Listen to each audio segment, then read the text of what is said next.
Deus é bom.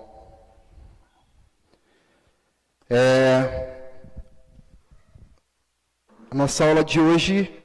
Ô Marco, abaixa só um pouquinho o volume desse microfone, fazendo favor. Som. Ei. Aí, beleza. A nossa aula de hoje, nós temos o objetivo de falarmos sobre a morte. Não é um assunto muito legal, né? Não é um assunto que talvez não nos interesse muito, mas nós precisamos entender algumas coisas a respeito disso, que fazem parte da nossa vida como crentes, né, da nossa vida como cristãos, e nós precisamos saber a maneira como nos posicionar em relação a algumas coisas, a maneira como entender outras coisas, e a Bíblia nos ensina a respeito disso também, certo? Vou pedir para você abrir sua Bíblia, obrigado, Marco, em Lucas, capítulo 16, que nós vamos conseguir ler alguns dos versículos que estão aí. Lucas 16, a partir do verso 19.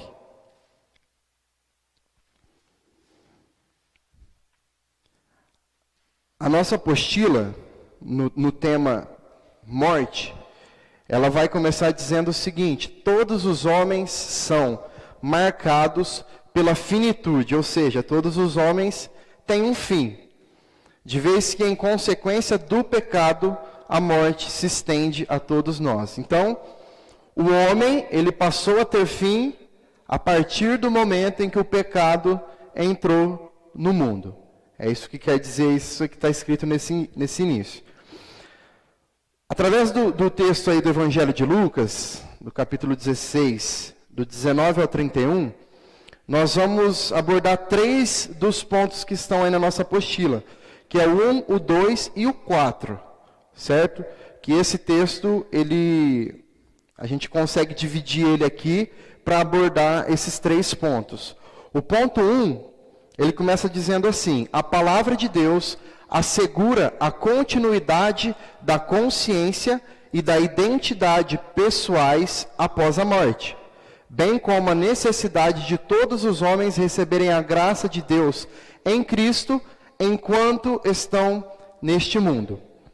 Vamos para o texto então de Lucas, capítulo 16, nós vamos ler aqui dos versículos 19 até o 24, para a gente entender esse primeiro ponto. Diz assim: ora, havia um certo homem rico que se vestia de púrpura e de linho finíssimo, e que se alegrava todos os dias com grande ostentação. Havia também um certo mendigo, chamado Lázaro, coberto de feridas, que ficava deitado à porta da casa do rico. Ele desejava alimentar-se das migalhas que caíam da mesa, da mesa do rico, e até os cães vinham lamber-lhes as feridas. E aconteceu que o mendigo morreu e foi levado pelos anjos para junto de Abraão, ou seja, para o céu. Morreu também o rico e foi sepultado. No inferno, estando em tormentos, o rico levantou os olhos e viu ao longe Abraão e Lázaro junto dele. Então, gritando, disse: Pai Abraão, tenha misericórdia de mim, e mande que Lázaro molhe a ponta do dedo em água e me refresque a língua, porque estou atormentado neste fogo. Até aqui por enquanto. Talvez essa é uma dúvida que todos nós já tivemos ou ainda temos nas nossas vidas, né? Que será que nós vamos nos conhecer no céu? Será que vai haver essa possibilidade de raciocínio, de nós nos olharmos lá e sabermos quem somos? Algumas pessoas vão defender a ideia de que nós não vamos nos reconhecer no céu, né? E um dos motivos para isso é porque eles dizem que como nós vamos ter os nossos corpos glorificados, transformados, então todas as nossas lembranças e as nossas memórias serão apagadas, né? Alguns dizem também que se as nossas lembranças, né, os nossos sentidos deste mundo permanecerem conosco no momento da nossa morte, nós vamos estar suscetíveis talvez a levar conosco algum sentimento que nós não deveríamos ter, né? Como, por exemplo, raiva, mágoa, rancor, ou qualquer outro tipo de sentimento de cunho pecaminoso, né? E aí tem algumas pessoas que usam até alguns textos da Bíblia para dar base nisso. Por exemplo, Eclesiastes 9:5, o texto diz assim: porque os vivos sabem que vão morrer, mas os mortos não sabem nada e não têm nenhuma recompensa a receber, porque a memória deles jaz no esquecimento. Mas olha só, diante disso, diante dessa ideia aí que algumas pessoas têm, e do texto de Eclesiastes também, qual que é o nosso entendimento em relação a esse tema? Se nós vamos ou não vamos nos reconhecer, né, no céu. Primeiro nós precisamos entender que o que está sendo dito aqui através desse texto de Eclesiastes. Dentro do livro de Eclesiastes, o objetivo de Salomão é de dar sentido para a vida, para este tempo, para este momento aqui, que vai se acabar em algum momento, né? Então ele pensa ali, ele se dedica a obras sociais e em um certo momento ele percebe que isso não tem sentido. Ele se dedica à sabedoria, à literatura, à escrita, à meditação, e em um dado momento da sua vida ele percebe que isso também não tem sentido. E aí ele dedica a sua vida à generosidade, a outra coisa e a outra coisa, e ele percebe que nada disso tem sentido. E no final, ali quando ele chega no capítulo 12, ele olha para trás, para a sua vida, e diante de todas as coisas que ele tentou fazer, que ele tentou dedicar o seu tempo, ele percebe que era um esforço que não levaria a lugar algum. E aí ele entende, ele diz o seguinte: lembra-te do teu Criador nos dias da tua mocidade, antes que venham os maus dias e cheguem os anos dos quais dirás, não tenho mais prazer neles. Então, o foco de Salomão aqui em Eclesiastes é de falar sobre a busca do homem em ter satisfação própria nesta vida, neste tempo, correto? E o que o versículo 5 aqui do capítulo 9 que nós lemos quer dizer é justamente isso, que tudo aquilo que nós acumulamos, que nós tentamos ser, ou que nós tentamos ter aqui, né, que seja de cunho terreno, passageiro, se acaba no momento da nossa morte. E que, diante disso, todas essas coisas que ficaram aqui, que nós buscamos, que nós acumulamos, nós já não mais conseguiremos tocá-las, nem pensar nelas, nem nos lembrarmos mais dessas coisas, porque elas tiveram fim. Tudo que pertence a este mundo, diante daquilo que nós buscamos encontrar de satisfação pessoal, termina no momento da nossa morte. Então, diante disso, o que nos fica claro aqui é que Salomão não está se referindo à nossa memória no sentido de nós não lembrarmos quem nós somos ou nos lembrarmos das pessoas que nós convivemos e estiveram junto conosco no momento da nossa morte. E quando nós lemos aqui o Evangelho de Lucas, que nós acabamos de ler, nós vamos perceber isso de forma mais clara ainda. Nos versículos 23 e 24, diz assim: no inferno, estando em tormentos, o rico levantou os olhos e viu ao longe Abraão e Lázaro junto dele. Então, gritando, disse: Pai Abraão, tenha misericórdia de mim, e mande que Lázaro molhe a ponta do dedo em água e me refresque a língua, porque estou atormentado neste fogo. Então perceba uma coisa: o homem rico que estava no inferno, ao levantar os seus olhos, né, e ver Abraão e Lázaro, ele os reconhece. Correto? Por quê? Ele os chamou pelo nome. Ele olhou Abraão e disse: Pai Abraão. Ele viu Lázaro e falou: manda Lázaro que está aí do seu lado, que vem aqui e molhe minha língua com água para me tirar desse tormento. Então, como seria possível, após a morte, não nos reconhecermos, se nós temos aqui na Bíblia um exemplo, né, nos mostrando alguém chamando outro alguém pelo nome após a morte? Nós não chamamos ninguém pelo nome que nós não conhecemos. Correto? Então, e mais do que isso, quando ele chama, né, nós vamos ver na sequência ali dos versículos depois, existe uma memória não apenas de saber quem é, mas de saber o que fez. Porque qual que é o pedido daquele homem depois? É que que Lázaro fosse pregar o evangelho ali para os seus familiares, para que eles se arrependessem, para que eles entendessem e não fossem condenados também. Então ele sabia que Lázaro tinha uma vida com Cristo antes de morrer, certo? Então existe aqui uma situação muito clara de que, né, eles se reconheceram.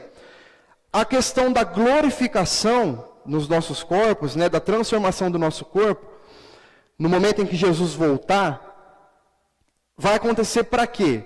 Para tirar o pecado de nós de forma completa, né? Por isso, os sentimentos ruins, os desejos que nós temos que nos fazem pecar, eles já não vão mais existir.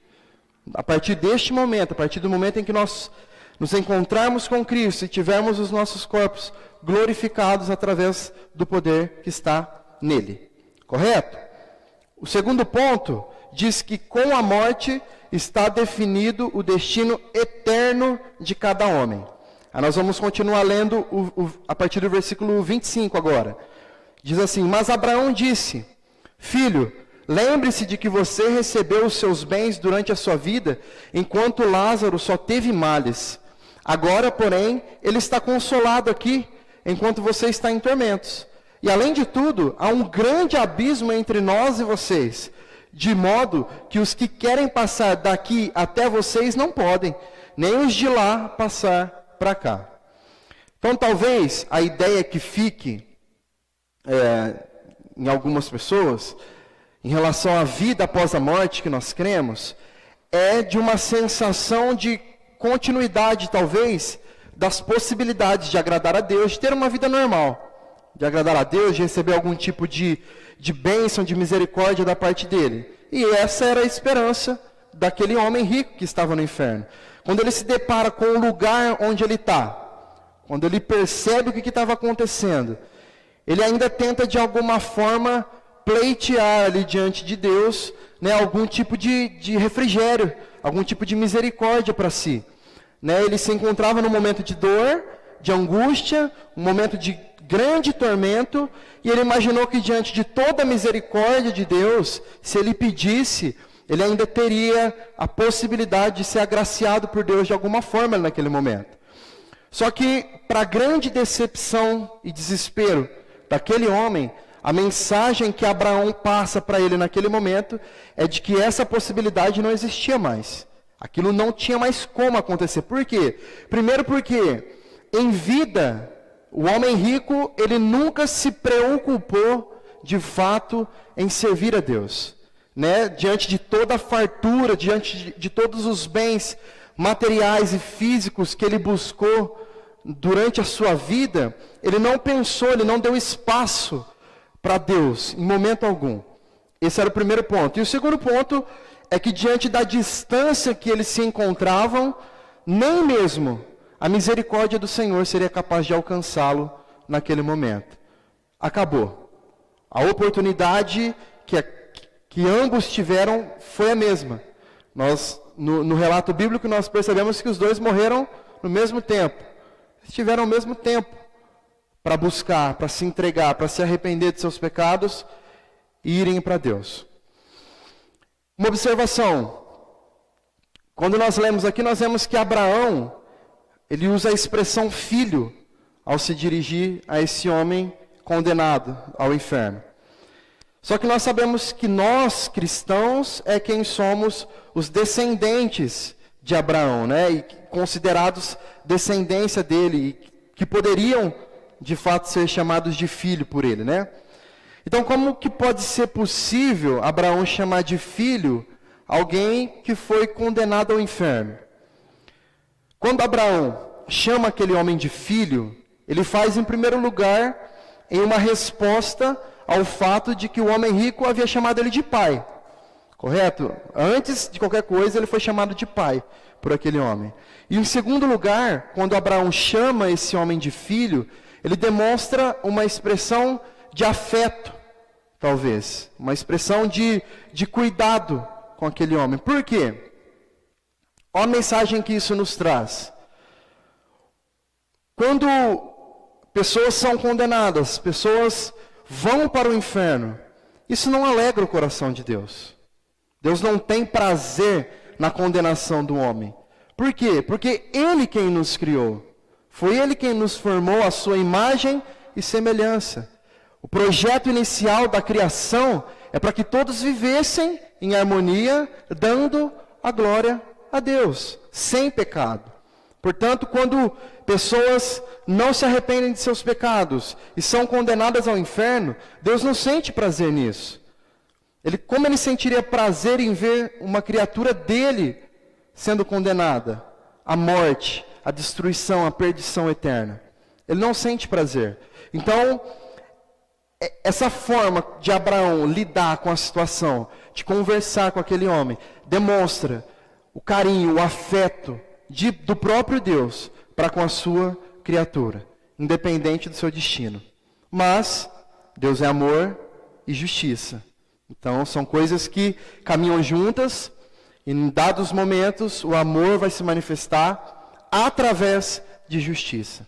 Ele jamais vai manifestar o amor indo para um lado oposto da sua justiça. Isso jamais vai acontecer. Então, o que nós aprendemos aqui nesse texto, e nesse ponto aqui da nossa aula, é que não há possibilidade alguma de depois da morte nós sermos alcançados por algum tipo de graça ou de bondade da parte de Deus. O destino que está determinado por Ele é inviolável em todos os aspectos. E aí você pode dizer, Alisson, mas na Bíblia tem alguns relatos de pessoas que ressuscitaram, né?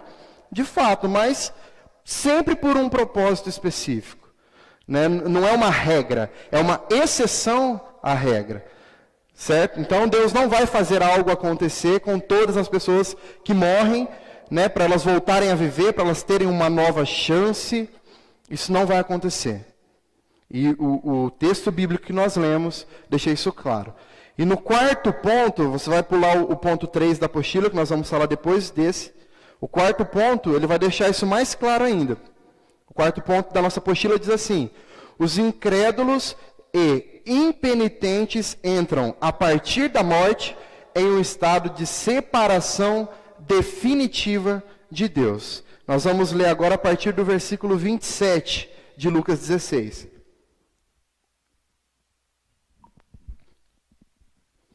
O texto diz assim: então o rico disse: Pai, eu peço que mande Lázaro à minha casa paterna, porque tenho 5 irmãos, para que lhes dê testemunho, a fim de que não venham também para este lugar de tormento. Abraão respondeu: eles têm a Moisés e os profetas, ouçam-nos. Mas ele insistiu: não, pai Abraão, se alguém dentre os mortos for até lá, eles irão se arrepender. Abraão, porém, lhe respondeu: se não ouvem Moisés e os profetas, também não se deixarão convencer, mesmo que ressuscite alguém dentre os mortos. Esse tema aqui, essa parte do tema, ele traz algumas divergências em relação ao que nós protestantes acreditamos, em comparação ao que os católicos creem, por exemplo. Dentro do catolicismo, existe aquilo que eles chamam de doutrina do purgatório. E quando eles ensinam sobre a doutrina do purgatório, o catecismo da Igreja Católica, por exemplo, diz o seguinte: aqueles que morrem na graça e na amizade de Deus, mas imperfeitamente purificados, estão certos da sua salvação eterna. Todavia, sofrem uma purificação após a morte, a fim de obter a santidade necessária para entrar na alegria do céu. Logo, as almas do purgatório estão certas da sua salvação eterna, e isso lhes dá grande paz e alegria. Falando sobre isso, disse o Papa João Paulo II: mesmo que a alma tenha de sujeitar-se naquela passagem para o céu à purificação das últimas escórias mediante o purgatório, ela já está cheia de luz, de certeza, de alegria, porque sabe que pertence para sempre ao seu Deus. Então, para o catolicismo, o purgatório é um estado, um lugar onde os salvos passam por um processo de purificação através de duras punições, para que assim eles tenham a consciência dos seus pecados, das suas transgressões, e possam então se tornar puros para finalmente se encontrarem com Deus. Essa é a ideia do catolicismo em relação ao que acontece com os salvos depois da morte. Eles pensam que nós, as pessoas que são salvas, ainda que salvas, são imperfeitas e por isso precisam passar por algumas punições para se tornarem puras e entrarem no céu. Só que o que o texto de Lucas aqui nos ensina é que após a morte, as coisas ficam completamente definidas já para todo mundo. Para todo aquele que morre, seja salvo, seja condenado, né? E esse é um momento que define o fim da vida humana. E com isso, com o fim da vida humana, toda e qualquer possibilidade, toda e qualquer hipótese de ação de purificação ou perdão se encerra. Não há... O que o homem rico desejou aqui? Que alguém entre os mortos fossem lá falar, né, para os seus familiares, para que eles não chegassem para o mesmo lugar que ele estava. Ele queria que algo, né, da vida após a morte, né, da morte, os mortos fossem em vida pregar o evangelho. Isso não ficou muito claro que essa possibilidade não existe de forma alguma. Né, o texto ele finaliza dizendo assim: se não ouvem Moisés e os profetas, também não se deixarão convencer, mesmo que ressuscite alguém dentre os mortos. Então isso define aqui para nós que o que nós temos para ser, para fazer e para crer, está limitado completamente para esta vida, para este tempo. Acabou aqui, acabou, nosso destino está selado, certo? Então não vai haver um estado de purificação, não vai haver um lugar onde se pague penitências, né, ou se purifique dos pecados, né, para que só depois disso nós possamos entrar santos e purificados no céu. A Bíblia não reconhece nenhum outro lugar, nenhum outro estado, além do céu e do inferno, para onde as almas vão depois que elas morrem. Morreu, o destino... São dois, ou é céu ou é inferno. Não tem meio do caminho, correto? Então o que a Bíblia nos ensina? Em um certo momento, é que quando a última trombeta tocar, os mortos em Cristo ressuscitarão com seus corpos transformados, glorificados, e os que ainda estiverem vivos terão seus corpos transformados também. É o que diz lá em 1 Coríntios, capítulo 15, de 51 a 53, fala assim: eis que vou lhes revelar um mistério. Nem todos dormiremos, mas todos seremos transformados. O dormiremos aqui significa morrer, tá? No momento, num abrir e fechar de olhos, ao ressoar da última trombeta. A trombeta soará, os mortos ressuscitarão, incorruptíveis, ou sejam, perfeitos, puros, sem pecados. E nós seremos transformados, os vivos. Porque é necessário que este corpo corruptível se revista da incorruptibilidade e que o corpo mortal se revista da imortalidade. Então nós entendemos, com o que a própria Bíblia aqui nos ensina, que os nossos dias com as possibilidades práticas de agir terminam aqui, nesta vida. Né? E é o Senhor quem nos salva através da sua graça e mediante a fé que nós temos no sacrifício que Ele fez. Então nós não precisamos de um estado intermediário para nos purificar de alguma coisa. Nós estamos vivendo aqui, entendendo aquilo que Cristo fez por nós, nos arrependendo dos nossos pecados, reconhecendo que somos totalmente dependentes dele para alcançar a salvação. E que se não fosse por ele, nós jamais alcançaríamos. Então, o fato de nós termos os nossos corpos glorificados e transformados no momento em que Jesus voltar, se dá exclusivamente, irmãos, para que nós sejamos capazes de suportar tamanha glória, tamanho poder que é de estar ao lado do nosso Senhor. Nós não teríamos a possibilidade de, com corpos mortais, estarmos ao lado de Cristo. Nós estaremos com os nossos corpos transformados por Ele, para sermos capazes de estar ao seu lado. Amém? Agora nós voltamos para o ponto 3, que diz assim: pela fé, nos méritos do sacrifício substitutivo de Cristo na cruz, a morte do crente deixa de ser tragédia, pois ela o transporta para um estado de completa e constante felicidade na presença de Deus. A esse estado de felicidade, as Escrituras chamam de dormir no Senhor. Foi o que nós lemos agora aqui em 1 Coríntios, né? Que nem todos dormiremos. Dormir nos traz uma sensação de paz, de tranquilidade, né? Então, dormir no Senhor é isso, é morrer em paz, sabendo que estamos indo para os átrios do Senhor. Só que, vamos lá, né? Vamos ler o que diz Romanos, capítulo 14, de 7 a 9.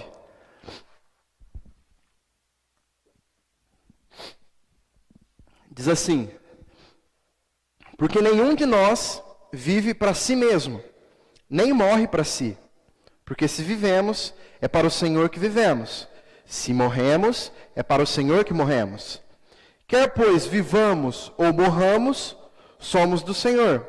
Foi precisamente para esse fim que Cristo morreu e tornou a viver, para ser Senhor tanto de mortos como de vivos. Olha só, irmãos, um dos maiores desafios da vida, não só do crente, de todo ser humano, é o de conseguir finalmente perceber que a sua vida não pertence a si próprio. Que a sua vida não foi feita para ser vivida em funções dos seus próprios prazeres e desejos. Paulo nos mostra aqui, através desse texto de Romanos, que tudo que nós fazemos, o simples fato de nós existirmos, de vivermos, deve ser para dar glória a Deus. Se vivemos, é para o Senhor que vivemos. E se morremos, é para o Senhor que também morremos. Paulo usa aqui uma preposição para explicar essa questão, que é a preposição para. Isso nos traz um entendimento mais profundo ainda do que ele estava tentando dizer. Paulo, ele não está falando aqui no sentido de Deus nos dar sustento ou proteção para viver. Quando ele fala, se vivemos, é para o Senhor que vivemos. Ele não quer dizer, ele não está falando aqui que o Senhor vai nos dar condições de viver, nos sustentar para viver, embora nós saibamos que isso também é um fato. Mas quando ele diz que vivemos e morremos para o Senhor, ele está dizendo que não somente a causa de nós existirmos é o Senhor, mas que a razão de nós vivermos, a direção do nosso existir deve ser o Senhor. Então tudo que nós fazemos, tudo aquilo que nós colocamos as nossas forças, o nosso empenho, todo o nosso pensamento, a nossa forma de pensar, de agir, de falar, tudo isso deve ser feito para o Senhor. Ao ponto de, quando morrermos, termos a consciência de que morremos fazendo tudo para o Senhor. Isso que é morrer para o Senhor. Se vivo, viva minha vida para Ele, fazendo tudo para Ele, para o reino, pelo Evangelho. E morrer fazendo essas coisas se torna um prazer para nós. Então isso é uma ideia que precisa estar enraizada nos nossos corações, irmãos, a ponto de trazer a certeza de que até mesmo a morte na vida do crente se trata de um momento onde Deus é glorificado. E Paulo, ele entendeu isso de maneira, talvez, a pessoa que tem entendido isso de maneira mais concreta, né, durante a sua caminhada. Lá em Filipenses 1, versículos de 21 a 24, que é muito conhecido, ele diz, porque para mim o viver é Cristo, e o morrer é lucro. Entretanto, se eu continuar vivendo, poderei ainda fazer algum trabalho frutífero. Assim, não sei o que devo escolher. Estou cercado pelos dois lados, tendo o desejo de partir e estar com Cristo, o que é incomparavelmente melhor. Mas, por causa de vocês, é mais necessário que eu continue a viver. Veja que Paulo, ele atinge um nível de entendimento tão elevado, tão grandioso da sua existência, que nada mais tira a paz dele diante dos desafios que ele iria enfrentar. Nós temos uma grande dificuldade nas nossas vidas de assimilar as questões que envolvem a morte. Seja quando nós pensamos na nossa morte, ou seja quando nós pensamos na morte de algum familiar, de um ente querido, de um amigo muito próximo. Nós temos dificuldade de lidar com isso. E é normal. Por quê? Porque nós não fomos criados para morrer. Nós fomos criados para ser eternos. Deus não nos criou com a ideia de que o homem pecasse.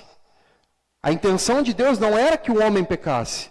Só que o homem escolheu pecar. E através disso, a morte entrou na humanidade. Então é por isso que nós sofremos tanto com a ideia da perda. É por isso que nós sofremos tanto com a ideia da morte. É por isso que nós temos tanta dificuldade de lidar com a morte. Justamente por isso. Porque fomos criados para vivermos as nossas vidas reinando com Cristo. Desde o início.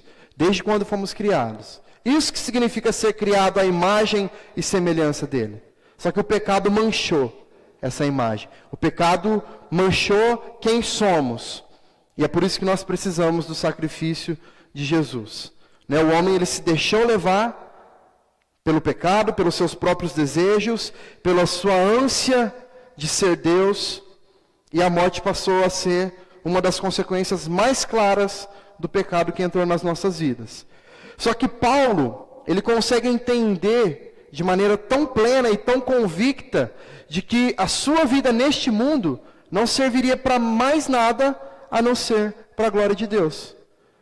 E é interessante nós vemos ele falando em Romanos, que quer vivamos, quer morramos, façamos tudo para o Senhor, e nós vemos ele em Filipenses, em outro lugar, direcionado para outras pessoas, ele falando que se ele continuar vivendo, ele vai fazer isso para algum trabalho frutífero. Ou seja, ele vai continuar vivendo para o Senhor. E que se ele morrer, é lucro. Porque ele está morrendo para o Senhor também. Então são dois textos em momentos distintos, destinados a pessoas distintas, lugares diferentes, tempos diferentes, que trazem uma mesma verdade. E isso se confirma na dúvida que ele tem ali de definir o que ele gostaria mais. Apesar de entender que estar com Cristo, segundo as próprias palavras dele, era incomparavelmente melhor, ele entendia também que nós, a igreja, o povo de Cristo, o povo de Deus espalhado pela terra, ainda precisava da contribuição de Paulo, do seu trabalho, do evangelismo, da pregação do evangelho que ele estava desenvolvendo ali para que o reino crescesse. E nós sabemos que Paulo, com certeza, é um dos personagens mais importantes da história do cristianismo. Ele escreveu aí metade do Novo Testamento. Então, ele viveu para o Senhor. E mesmo admitindo ali que estar com Cristo, que ele queria, que era melhor, para ele estar com Cristo, ele sabia que nós precisávamos da sua contribuição. Então é exatamente este lugar que nós precisamos buscar estar. É difícil, como eu disse, nós temos dificuldades em lidar com a morte. Todos nós sabemos que vamos passar, estamos em Cristo, amém? Com a certeza da salvação, porém ainda temos dificuldades de pensar na morte. Não queremos passar pela morte. Temos medo da dor, temos medo da angústia, temos medo do sofrimento das pessoas que vão ficar. Temos medo também de olhar para as pessoas que amamos e pensar que elas podem partir. É difícil, só que é o nosso grande objetivo. Entender, de fato, chegar num nível tão elevado de entendimento, assim como Paulo, de entender os planos e os propósitos de Deus para nós, a ponto de entender que a morte, para os salvos, para nós, nada mais é do que a coroa da recompensa de uma vida de convicção naquele que é o autor e consumador da nossa fé, bem como da nossa salvação. Só que para isso, a nossa vida aqui, ela precisa ser uma vida de entrega, uma vida de convicção, de uma consciência clara de que nós não fomos criados para o nosso próprio prazer. Nós não fomos criados para a nossa própria satisfação, para preencher aquilo que o nosso coração quer que seja preenchido. Nós fomos criados para nada além da glória de Deus. E as nossas vidas precisam estar completamente dedicadas a isso. Amém? E o último ponto, irmãos, o ponto 5, vai dizer o seguinte: na palavra de Deus, encontramos claramente expressa a proibição divina da busca de contato com os mortos, bem como a negação da eficácia de atos religiosos com relação aos que já morreram. Vamos ler alguns textos aqui. Levítico, capítulo 19, verso 31, diz assim: não se voltem para os necromantes, nem para os adivinhos, não os procurem, pois vocês serão contaminados por eles. Eu sou o Senhor, o Deus de vocês. Levítico também, capítulo 20, verso 6. Quando alguém se virar para os necromantes e feiticeiros, para se prostituir com eles, eu voltarei o meu rosto contra ele e o eliminarei do meio do seu povo. E lá em 1 Timóteo, capítulo 4, verso 1, o texto diz assim: ora, o Espírito afirma expressamente que, nos últimos tempos, alguns apostatarão da fé, por obedecerem a espíritos enganadores e a ensinos de demônios. Esse aqui talvez seja o ponto mais fácil para nós, como cristãos, lidarmos, né? De modo que é quase que unanimidade no meio do povo de Deus, no meio da igreja evangélica, que não há essa possibilidade de haver contato entre os que vivem e os que já morreram. É uma prática comum em algumas seitas, em alguns movimentos religiosos, porém que não se aplica na grande maioria dos ambientes cristãos, evangélicos, protestantes. E o que fica claro aqui no texto de 1 Timóteo, que nós podemos olhar com mais proximidade de nós, né, por ser Novo Testamento, é a definição que Paulo traz aqui, que nos mostra que esses acontecimentos, essas práticas, né, de contato, de tentativa de contato entre vivos e mortos, são crenças, são práticas, né, que não condizem com as verdades do Evangelho. Né? Todo contato, toda a esperança que não seja exclusivamente firmada em Deus, como Paulo mesmo diz, são práticas que vêm de espíritos enganadores e de demônios. Portanto, nós, crentes em Jesus, nós não podemos compactuar com esse tipo de ideia, com esse tipo de prática, com esse tipo de pensamento. Ok? Existe até, irmãos, talvez aquilo que mais se aproxime, né? Como eu disse, é difícil nós vermos nas nossas igrejas evangélicas, né, que acreditem nesse tipo de coisa. Só que nós vemos, às vezes, na ânsia do evangelizar, vamos acreditar que seja isso, no desejo de querer alcançar o máximo possível de pessoas, nós vemos até alguns pastores se misturando com algumas seitas, com alguns movimentos religiosos que têm esse tipo de prática. Por exemplo, o Espiritismo nós podemos citar. E com o intuito de levar uma palestra falando de amor, né, falando de Deus, porque eles acreditam em Deus. Só que é um ambiente onde doutrinas de espíritos enganadores são praticadas. Um ambiente onde pessoas creem em uma doutrina que não é a doutrina cristã. Correto? Então, eu tenho certeza absoluta que Deus, Ele tem diversos outros meios, outras formas de atingir essas pessoas, se de fato for o propósito que Ele tem. Acho que não há muita necessidade de nós entrarmos no meio de um ambiente como esse, né, para tentar levar o Evangelho para essas pessoas no meio de uma reunião, no meio de um culto. Seria o mesmo que pensa num palestrante, numa pessoa, não sei qual é o nome que é dado ali, nas reuniões ali espíritas, né? Viesse aqui na nossa igreja e pregasse o evangelho deles para nós. Seria a mesma coisa. Seria, primeiro que seria algo que estaria indo contra aquilo que nós cremos, né?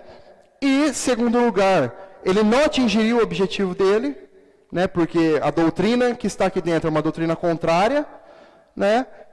E de certa forma pode soar até mesmo como uma falta de respeito, né? Porque você está invadindo um ambiente, né, para falar de algo contrário àquilo que aquelas pessoas creem. E não é como é com as igrejas, por exemplo. Talvez aqui dentro, aqui nós vamos ter pensamentos distintos, diferentes. Só que a nossa essência é a mesma. Né? Nós cremos em Jesus como o único e suficiente Salvador, aquele que nos salvou. Nós cremos que nós precisamos nos arrepender dos nossos pecados para alcançar essa salvação. Então a base é a mesma. Né? Não existe ninguém dentro aqui com uma base oposta um ao outro. Correto? Então, Deus, Ele usa dos seus meios. O nosso objetivo é pregar o Evangelho onde nós estivermos. Se eu estou na fila do banco, eu tenho oportunidade de falar, eu vou falar. Se eu estou no mercado, eu tenho oportunidade de demonstrar, eu vou demonstrar no meu trabalho, na minha família, com os meus vizinhos. Percebe quantas possibilidades que nós temos? E eu creio que o Espírito Santo de Deus, ele age, né, de maneira perfeita para atrair os seus. Estejam eles onde estiverem. Certo? E nós vamos ser participantes do crescimento do reino de Deus. Então, a nossa fé e a nossa esperança, diante de tudo o que a vida e a morte nos reserva, ela precisa estar exclusivamente depositada em Deus. Com a consciência de que a nossa forma de viver aqui, aquilo que nós expressamos, aquilo que nós somos nesta vida, é o que define para onde nós estamos indo. Morreu, acabou. Não tem chance não tem uma nova chance. Né? Nós cremos desta maneira, é isso que a Bíblia nos ensina, e é isso que nós precisamos nos apegar. Amém?